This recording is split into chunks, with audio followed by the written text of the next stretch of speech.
What's up, guys?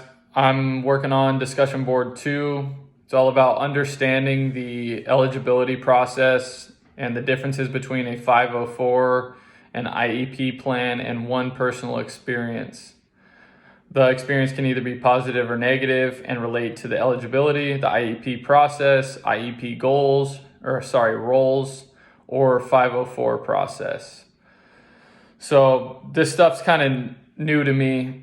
I have had a little bit of experience in the classroom as a special ed aide, but I haven't had student teaching hours or an internship yet. So from what I understand, basically everything that I've read today on the micro competencies and all those resources that we have for those 5-question quizzes that we take weekly, that's basically what I'm going off of. So to start, from what I understand, an IEP will have one of the 13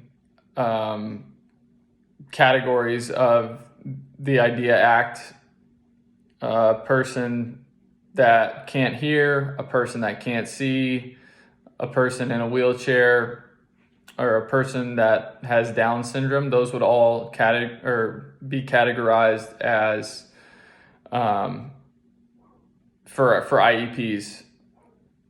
I know that for IEPs, the qualifications are much higher, or they're way more strict than those of 504s. I know that there's more people involved for IEPs.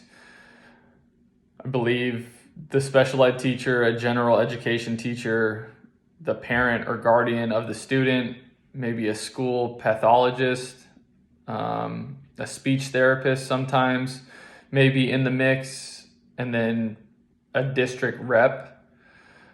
So that's for IEP. And then on the other side is the 504. So that's anybody with a cognitive disability, anything that affects a student's reading, writing, communicating.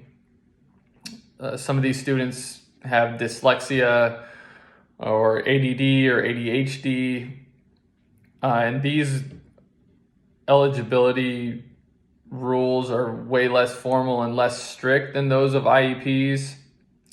I think it's just the parent, principal, the parent, it doesn't have to be included on the 504 plan. It's basically the principal, the special education teacher, or a general education teacher, and then maybe an administrator. Some things that I can do to learn more about IEPs and 504s are reach out to my colleagues. I'm working at a school right now, and I know there's great teachers around me. So using those resources and not being afraid to ask questions to them will help me further my knowledge in this area. Also, taking it upon myself to look up books or websites, podcasts. I know we've used YouTube a lot for this class and my first class that I was enrolled in, and those all helped me a lot. So all those things can help. To go back to my experience when I was in the class, the difficulties that I may experience with these IEP meetings. I got to sit in on one when I first started as a special ed aide, and I knew nothing about this stuff. But one of the things that stuck out to me was my master teacher. She always really wanted to push the students to do better and challenge them. She wanted them to be as independent as possible. And I think the discrepancy was, the parent wanted to coddle the student, and on the other hand, you had the educator, the teacher, that really wanted to challenge them to do better and continue to get better in all these different areas. So I think that could be one discrepancy or challenge in these meetings, in these IEP meetings.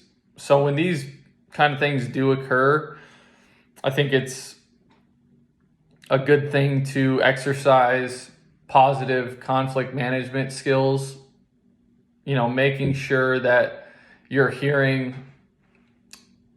their side of the story, make sure that I'm actively and respectfully listening to other people, and just respect their opinion. And then also remember that it's probably very important to give your honest opinion on whatever the topic may be.